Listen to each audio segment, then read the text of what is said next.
Hi, guys. Hey, y'all. Welcome back to Y'all Hearing This. My name is Kay. Thank you so much for coming and checking us out. Yes, and my name is Honeybee, or you can call me Bean, whichever you choose is all right with who? Us. Period. That's right. Okay, girl. Oh, my goodness. So excited to get to talk about this group. So every Wednesday we pick an artist of the week. This week we picked Everglow. Yes, we did. We watch a couple MVs, watch Dance Practice Live, we watch a guide, and then we come over here and we talk all about it on podcast because we love to talk about it. Yes, Let me tell you about anything, really. Okay, it's the Kiki. That's right. Yeah, it's kind of our therapy sessions rolled into one. Yes. You know, it's a lot of fun. It's a lot of fun. That. I definitely agree with that. But yeah, so with Everglow, this was a group that they weren't on a podcast poll. I don't think they ever were. But I had just heard such good things about them. We got quite a bit of recommendations for them. And they had a song called Slay and Bon Bon Chocolate. So listen, I knew that we would like them. And I was correct. So, oh my God. Yeah. So tell me what you thought about the guide. Did you have a favorite part? I did take some notes. Yes, I know you did. I was going to say, come on, note taker. Right. I definitely loved EU Yes. because I thought that, one, I love the fact that she is like the mom of the group. Yeah. Yes. I thought it was hilarious that was she the clumsy one? Yes. Or was that okay, she was clumsy. Okay. Oh yeah. Because I was like, girl, yeah, that is me. Yep. All day. 100%. Yep. Me too. And I love that her name stands for Especially For You. Yeah. That I like is that a so lot. Yeah. dope. Like I was just like, I love that. And it's just she was just such a vibe. They all were. Yeah. I definitely liked actually I have my little cheat sheet up nice, too. nice. I definitely liked is it Asia?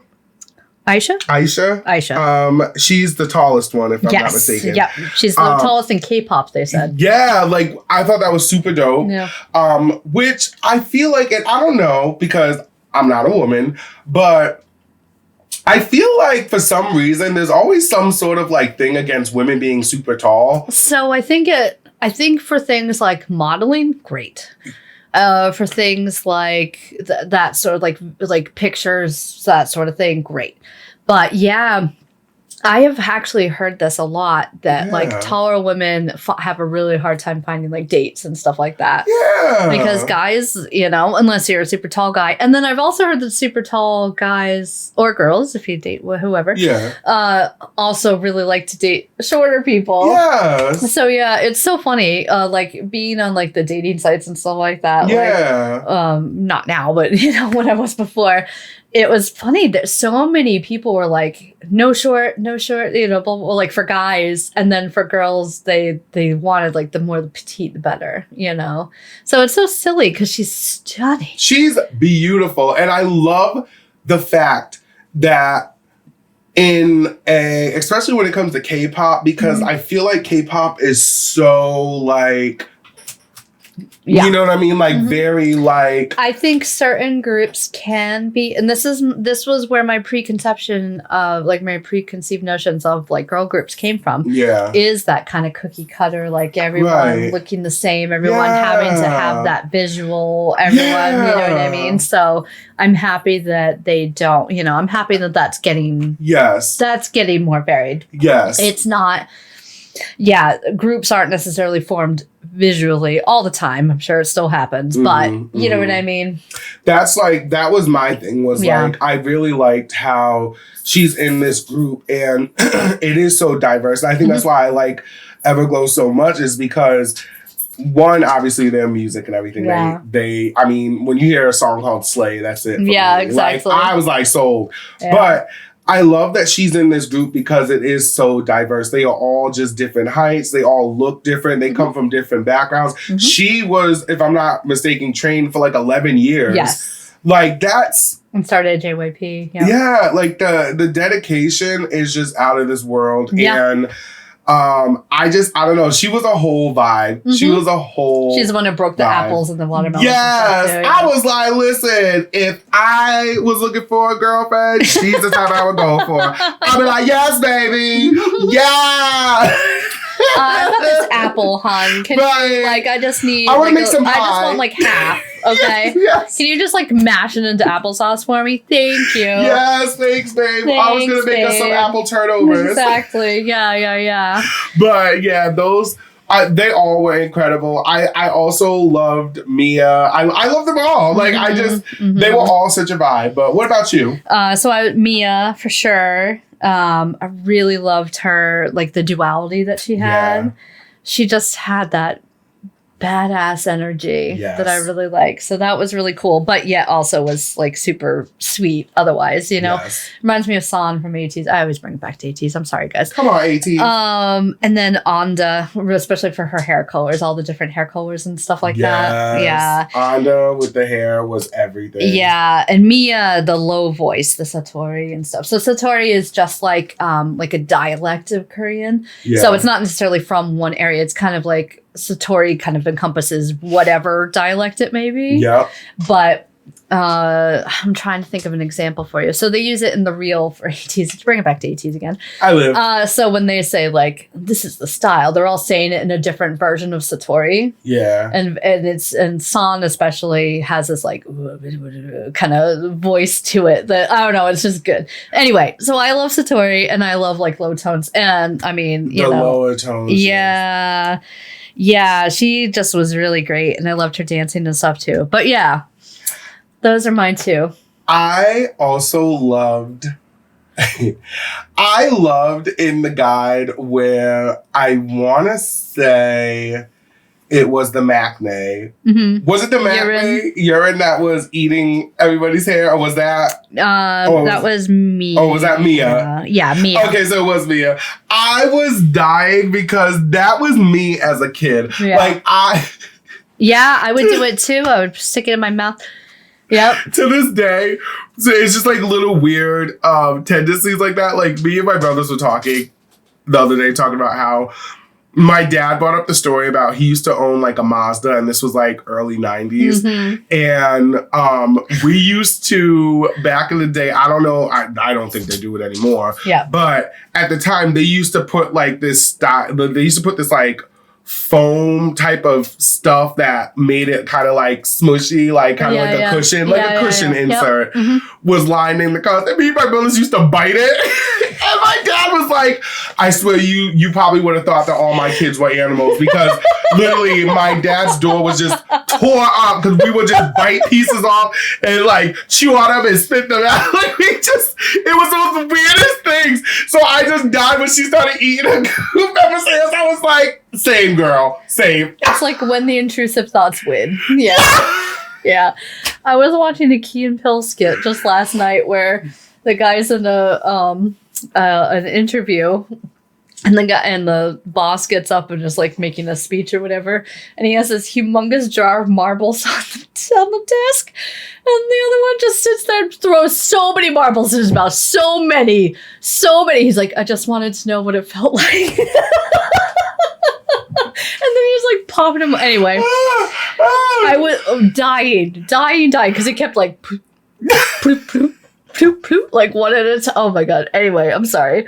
But yeah, when she was doing that, it reminded me of that. I was dying. They're just so... Case in point, they're relatable. Yes. They're so relatable. Absolutely. All of them I could find little bits of me in. Yes. For sure. Yes. Absolutely. I also love that their fandom name is Forevers. Yeah. That is so dope. Yeah, that's awesome because they're Everglow, so forever. Yes. Yeah, I love it. I love it.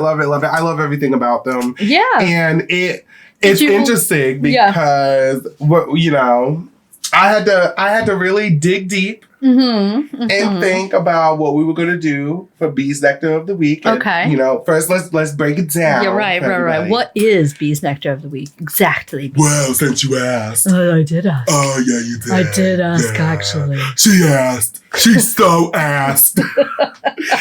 Oh, my God. Bee's Nectar of the Week is a segment of the show where, as you guys know, every week we feature an artist and we watch some MVs and guides and all that great stuff. Get to know them a little more. You know what I'm saying? We kiki, have a little sip, you know what I'm saying? And then what we do is we as we're talking about them, I kind of get an idea of an artist outside of the K-pop world who relates to them, maybe has the same energy, same vibe, musically, just all that. And I give you guys a little bio about them and give you some music and stuff that you could check out. And remind me afterwards, we need to do their music bio too at the end of the show. Yes. We need to look up their albums. And yes. Like yeah. Oh, and actually, you know what? Let's do that real quick. Okay. Yeah, let's jump back into the Everglow. Okay. But that's what Bees Nectar of the Week is. Yes. We'll get into that. We'll get into that. We're gonna flip it up because I had that up because it was interesting because I was checking out, trying to figure out when they actually debuted and all that. They said 2019. I thought they said I think with they Bum Bum said Chocolate, right? Yes, which oh my god. Yeah, such a great song. Oh, that's so good. All right, so their discography is February. So it says that their single albums first one came out was March 18th of 2019 called Arrival of Everglow. Nice. Well, there you go. That's a great first album name. Right? Jeez. Seriously. It's like Arrival. Right? We're here! That's right. And then their second one came out in August of that year called Hush. Okay. And they also released two more.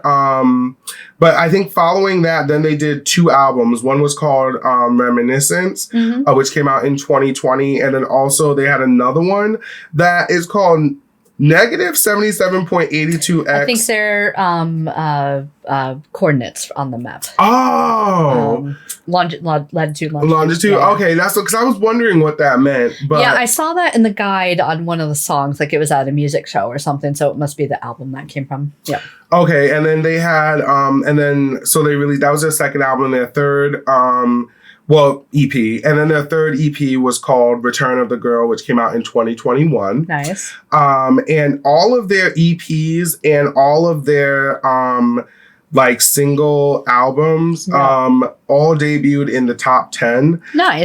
That's awesome. Except for their newest one, which still is in the top 20. Yeah. And the most recent release was August 18th of this year, and it's called All My Girls. Nice. And I think that's what Slay came from. Yes, and then also their first three singles, which was Bon Bon Chocolate, Adios, and Dun Dun, all had pure sales in the US. Oh, that's awesome. Which was super dope.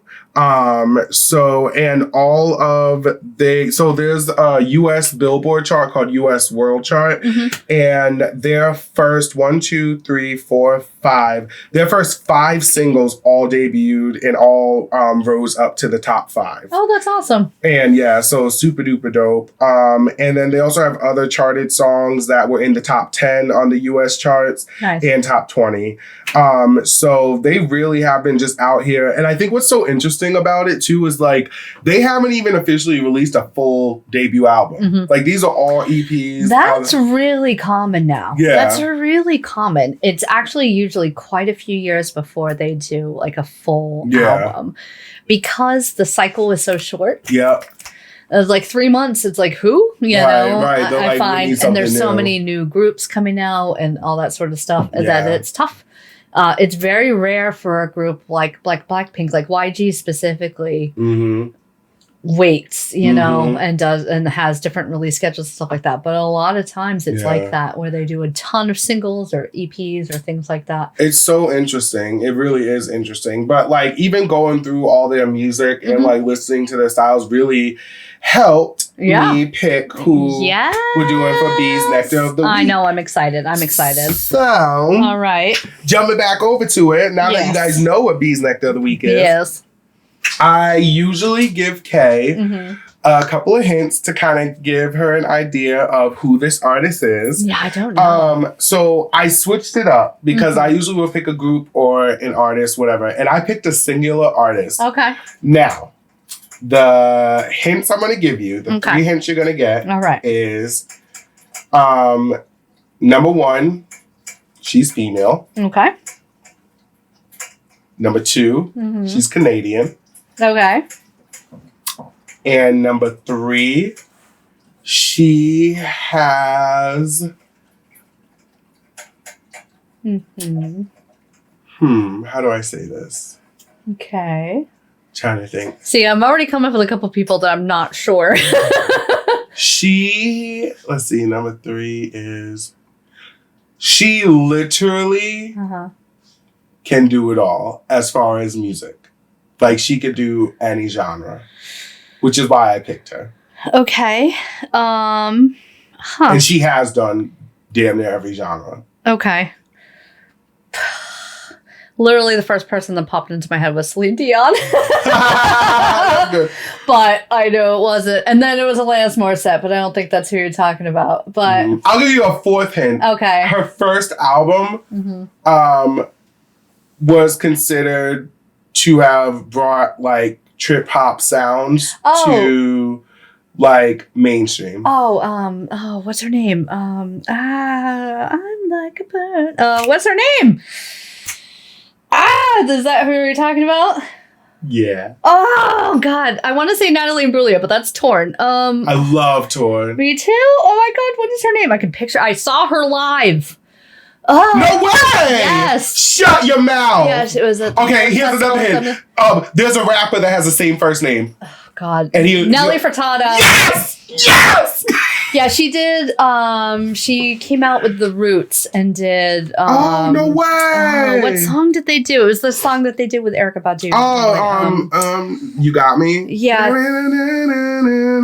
Yeah, I think so. I can't remember now. That was so long ago, guys. I was in my teens, probably, if not 20s. Yeah, she was at the Horde Festival. So, yep, yeah. No way. Yep. Well, that's who we are doing. Nice. I chose Nelly Furtado because she literally has done an album in all different genres. And I love trip hop so much. Yes. Yeah. And I think what I equate her into Everglow is that Everglow, literally, as we were watching the guide, there's so many songs that, we haven't heard. We don't, you know what I mean? We haven't heard, but just hearing them in the guide, I was like, whoa, they really do jump all over the place with their sound, but it's still all cohesive. Yes. And so that's why I picked Nelly Furtado. Yeah, I like it. So yeah, I'm gonna give you a little hand, give you a little trip down memory lane. It's been forever since I've listened to some Nelly Furtado. Oh my gosh, so dope. Yes. So, all right. So I'm gonna try to kind of.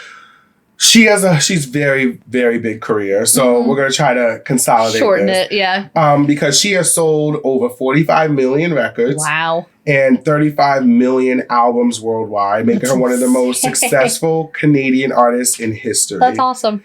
And critics have noted Furtado's musical versatility and experimentation with genres.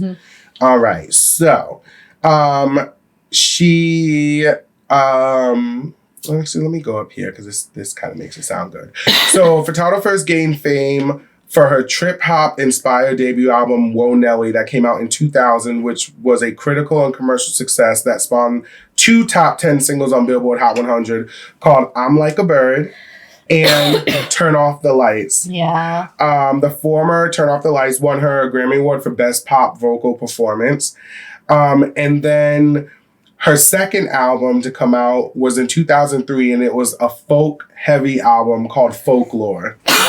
And it explored her Portuguese roots. Its singles received moderate success in Europe, but the album's underperformance compared to her debut was regarded as the infamous sophomore slump. Yeah. If you've never heard of what a sophomore slump is, it's just like, it's almost like a superstition. Yeah, but it's also like there's this high anticipation. Yeah. Because if a first album does so well, and then a second album, especially if you switch up genres just that much. Yeah.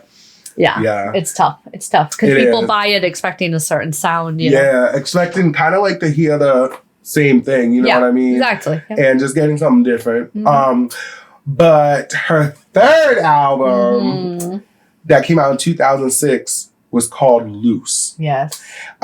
Loose was a smash hit and became her best-selling album, selling more than 10 million copies worldwide. That's awesome. Also making it one of the best-selling albums of all time in the 2000s. Nice. Considered a radical image reinvention, the album spawned 4 successful number 1 singles worldwide, which was number 1, Promiscuous Girl with Timbaland.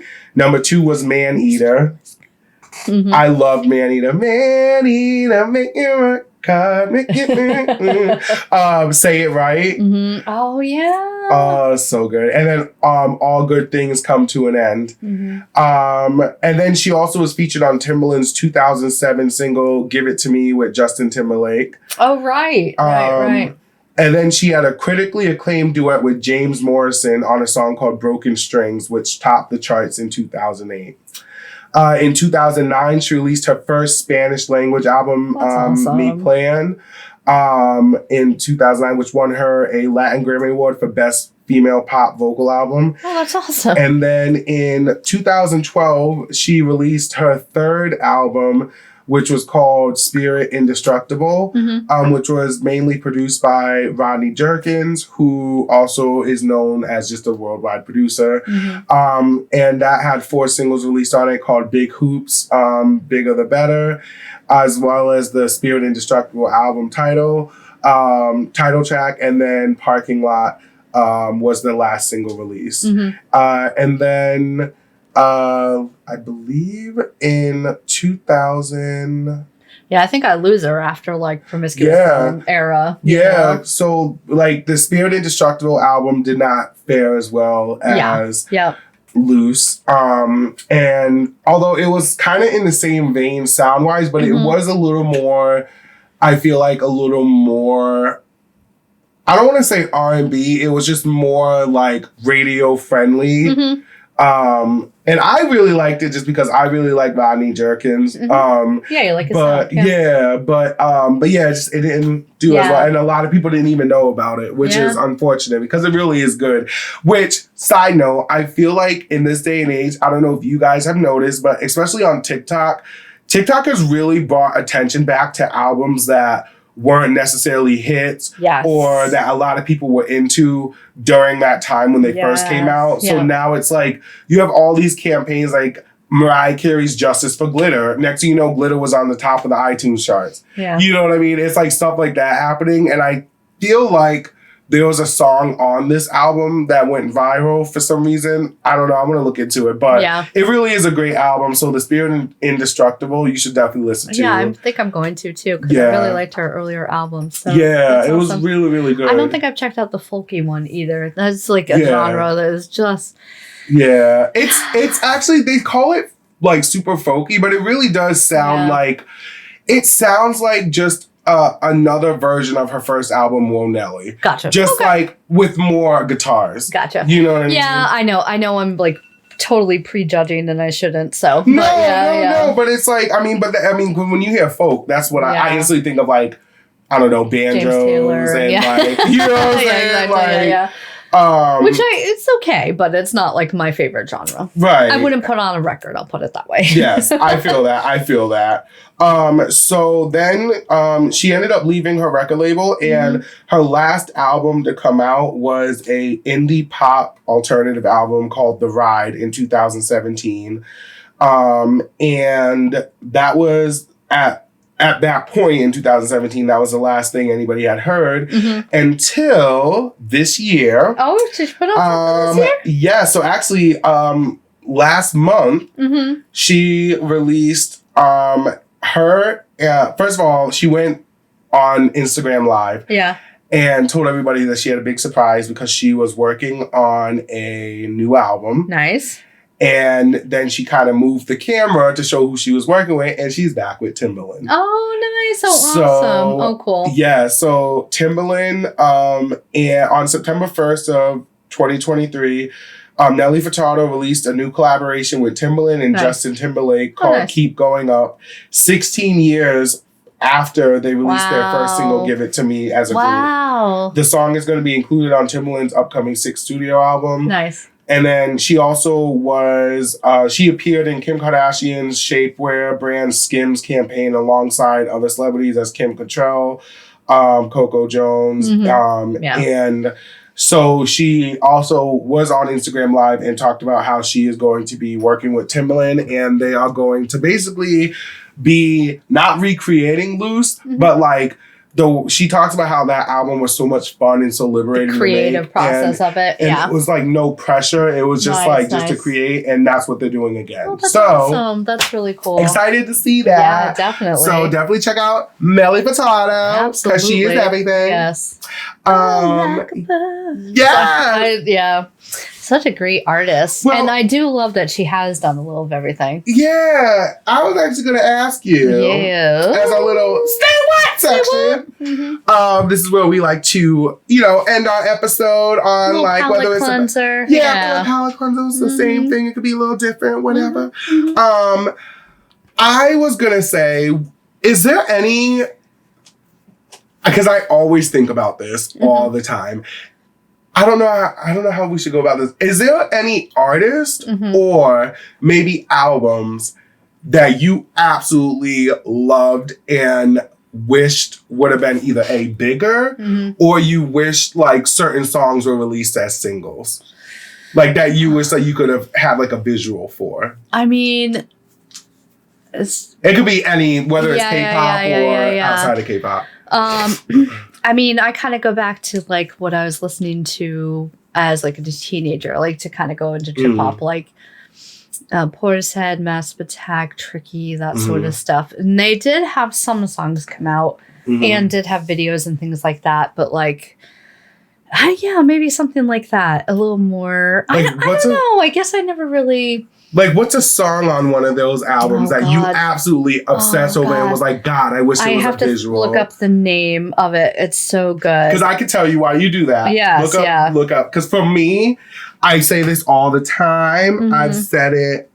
I probably have said it on the show. I wish that Brandy's Full Moon album had more videos and more promotion because it's literally considered one of the greatest R&B albums to be made in the 2000s. Yeah. And they call it the Vocal Bible. And the sound on it was just so evolutionary. And I just wish that she was pregnant during the time. And then also after that, the album they didn't promote it anymore. And there was all this like crazy stuff happening. And it's like, it just sucks when you see and hear such great work and there's like nothing put into it to promote it. It's like, it just kills me every time. Like, it irks me. And I just wish that album had all different, more videos, more promotion, more everything. And she was supposed to re-release it for the 20th anniversary, which would have been dope because as y'all see, Taylor Swift's re-recording all her albums. Yes. All these people are doing that. So it would have been dope for her to release it and just to see how it would have done. But, it never came out. But I wish it was Brandy's Full Moon album. Yeah, for me. That's awesome. Go ahead. So I love Portishead. I bought the CD at Lechmere. Okay. Shut up. The first time. So the song that they had out was called Sour Times. And then Glory Box, I can't remember if they actually released it as a single, but I do remember hearing it on like BRU and stuff. Shout out to BRU. Yeah. Oh my God. I miss them so much. Right. But yeah, I think the song title is called Biscuit. I believe it's the second to last song. It's either Pedestal or Biscuit. I'm sorry, guys. It's been a while since I've looked at the name of it. Yeah, you know what I mean? But this is an album I could listen to. I was gonna say you're gonna have to put it on. This is my this is my sing-along album. Yeah. This is my cry album. This is my get hyped up to do something album. This is my sit in a bathtub album. This is like my decompress. Yeah, like I love singing along to it. She has this type of voice that's similar to mine, like really high and like kind of, it's more like pretty than like rap. You know what I mean? I just love her voice. Like very Tory. I love it. They never have Portishead, so I almost never do it like at karaoke. I know. They once in a while will have Sour Times, but it's kind of that one's not my favorite. But anyway, the song is very like there's a lot of like scratching it and stuff like I don't know. It's just there's something about it. I love it so much. And there's another song on that called Roads, which they used in the Tank Girl. Did you ever watch that? Oh! It's the scene where she's like washing herself with the sand. I haven't seen, oh my God. That's Portishead, that's Roads. I haven't. Oh God, I have to rewatch that. Yeah, I love seen that movie. If you guys have not seen Tank Girl, do yourself a I favor. haven't seen that. Lori Petty, Naomi Watts, oh God, what's his name? Malcolm. God. Oh, Malcolm. What's his name? Malcolm. In the middle. McDowell. No, McDowell. I love. Oh my God, I love that. I said Malcolm in the middle. So isn't Ice-T in that one? Yeah, he plays one of not kangaroos. What are they? The Reapers or whatever they call them. I can't even remember. Yeah. It's based on a comic book. God, yeah. Yeah, he has like a bandana on and like a earring and stuff. Yeah, it's pretty funny. Oh man, I love that movie. That is hilarious. Yeah. That'd be so dope though. Yeah. I mean, hey, in this day and age, you never know. People make it go viral again and it'll bring attention to it. So bring attention to Portishead's biscuit. That's right. Okay. Biscuit. Nibble on that biscuit. Right. Nibble on the biscuit. Oh my God. Who used to say that? It was from RuPaul's Drag Race. It was like, I'm going to stop you up with a biscuit. Latrice Royale. Yeah. Jesus is a biscuit. Let him stop you up. Yeah. I love Latrice. She was one of those, like, she had a lane and she stayed in it. And so that she was never going to actually win. But I always wanted her to because she's just... I thought she was going to win the superstars. Oh, really? I really did. So she just doesn't have, like, I love her, don't get me wrong. I think she's amazing. But she has a lane. You know what I mean? And she can't, like, I think some of the newer queens just have that ability to morph and do all sorts of different things. You know what I mean? Get your mom. Yeah. That's the best meme. Mouth. Exactly. I love her so much. I loved her on Family Feud. Did you watch that episode? No, listen, I saw a preview of it when Willow took the banana out of his hair. Oh my God. Listen, you gotta watch it. I'm gonna watch it from start to finish. I have it recorded. So I'm definitely gonna watch it. Oh my God. But when I think of, like, that's perfect example. Latrice Royale, this is why it always comes back. Yeah. We always bring it back because honestly, I can see Latrice Royale like walking into the judging room to Everglow Slay. Yeah. Like, point blank period. Yeah, like, absolutely. You know what I'm saying? Like, that song is so good. And Everglow are so good. Like, I'm so excited to, like, continue our journey with them. Yeah, me too. Their energy's contagious. Look at this. Like, we're sitting here, like, reminiscing. Yeah. And it all started with Everglow. Exactly. Shout out to Everglow. We love it. We love them. We love you guys. Yes, we love you. Thank you so much, as always, for coming and checking us out. Yes. We'll see you next time. Bye.